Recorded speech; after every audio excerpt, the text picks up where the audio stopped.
Peter Cardwell is here. I'm very sorry to have missed that event. Very good. I see what you did there. Yeah, it's good to see her back, though. She's in a lovely gold dress. She and Harry were there together. She's just, I mean, you know, the world can't do without people. She wants like to change the world one act of compassion at a time. Exactly. As I'm sure all the people who have allegations of bullying against her would attest to. Indeed. I mean, if he ever stops paying lawyers, Prince Harry, you know, they might be able to spend more than a couple of weeks together, but who can say?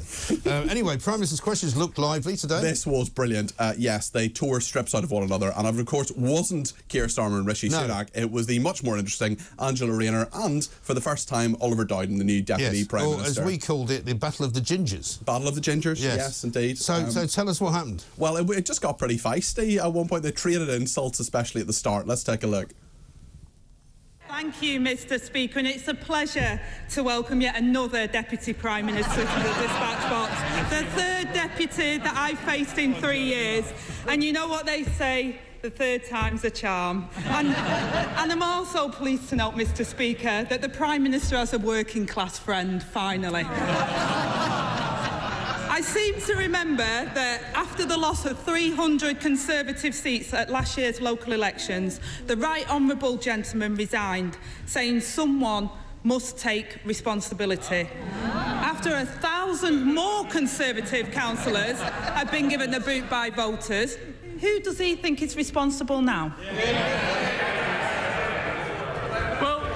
Mr. Speaker, in the spirit of the Right Honourable Lady's opening remarks, can I just say it really is a pleasure to see the Right Honourable Lady here today. I was, though, expecting to face the Labour leader's choice for the next Deputy Prime Minister if they win the election, so I'm surprised that the Lib Dem leader isn't taking questions today.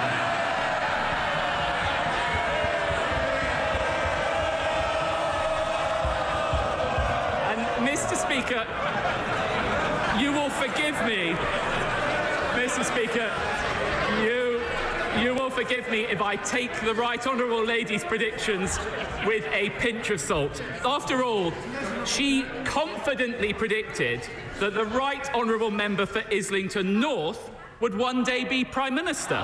Remember, this is a man who wanted to abolish the army, scrap Trident, withdraw from NATO and abandon Ukraine. And what did she say to that? She couldn't wait for him to be Prime Minister. Well, that was feisty, wasn't it? It was certainly feisty, and the insults continued as well. There were some really, really good ones as well. They did get to the NHS and other issues afterwards, but take a look at this one. This is a very, very good line from Oliver Dowden coming up. We all know what's going on with her and her leader. It's all lovey-dovey on the surface. They turn it on for the cameras, but as soon as they're off, it's a different story. They're at each other's throats. Mr. Speaker, they're the Phil and Holly of British politics. Of the opposition. Thank you, Mr. Speaker. The reality is, after 13 years of Tory rule, they're still lurching from crisis to crisis and wallowing in their own mess. They can't solve the crisis because they are the crisis. They are the crisis. Well, I mean, Dowden's looking pretty sort of proud, pleased with himself, isn't he? Yeah, essentially, he has an interesting background because before he was an MP and before he rose to be Deputy Prime Minister, he actually prepared various Prime Ministers, including David Cameron, who was Deputy Chief of Staff to, for Prime Minister's questions. So he's never done it himself, but he knows all about the mechanics of it, how it works, what doesn't work. And actually, when it came to a question about the NHS and from Angela Rayner, he had a good reply to her as well, although she certainly pulled no punches in this as well. But he's left people like my constituent Carol waiting for over a year for an urgent appointment, moved from waiting list to waiting list with appointments cancelled again and again. So if not now, when will waiting lists fall? It'll continue till I hear the end of this question. If I get any more interruptions, it will take longer. Angela Rayner. Mr. Speaker, they don't want to hear the question because they know the answer. They know the answer is that they failed the British people. So when will waiting lists fall? Deputy Prime Minister. Well, I would gently say to the Right Honourable Lady, if she cares that much about access to our healthcare, why is she opposing our minimum service levels? They will provide provide core emergency services with vital cover during healthcare strikes. Does she not think that vulnerable patients deserve that level of care, or is she too weak to stand up to her union paymasters?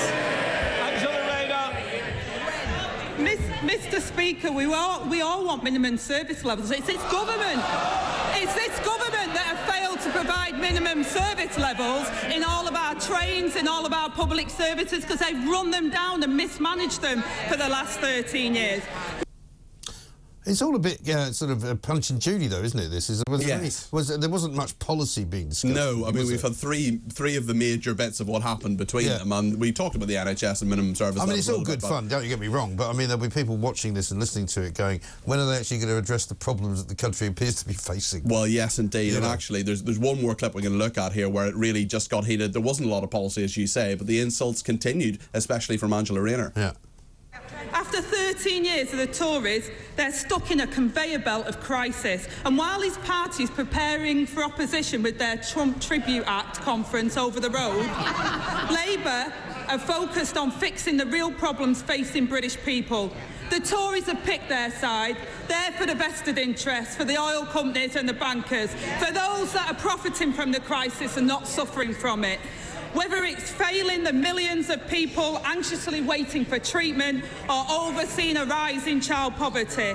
And while his colleagues spout nonsense at their carnival of conspiracy, I want to know, when will his party stop blaming everybody else and realise that the problem is them?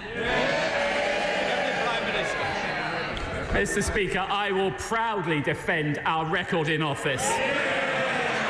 Crime down 50%, near record levels of employment, a record minimum wage. And what, Mr. Speaker, what's their record? 4 general election defeats, 30 promises already broken, and 1 leader who let anti-Semitism run wild. That is why the British people will never trust the Labour Party.